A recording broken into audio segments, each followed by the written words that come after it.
Good morning mga kalalabs! Ngayon ay Sabado, November 18. Wala na naman akong ma-upload kaya ito na lang. Itong aking orchids. Ito kasi, ito dadalawa lang ang kanyang naging bulaklak. Aywan kung bakit. Di tulad nung nakaraan.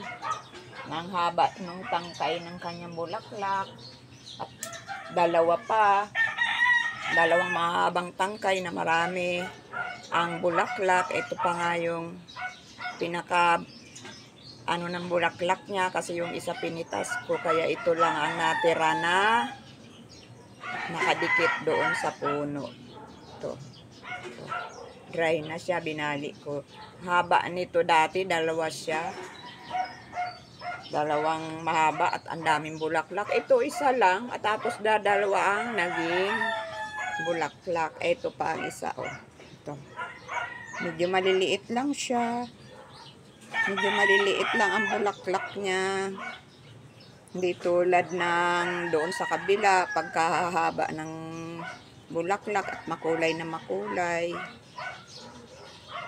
At ang hahaba na nga rin ng stem niya. Ito ang aking upload ngayon. Thank you po sa mga nanonood ng aking video. I love flowers. Yan. Ito na yung puti na bigay ng aking kapitbahay, ng aking kabarteran. Goodbye. God bless us all. Thank you for watching. To me.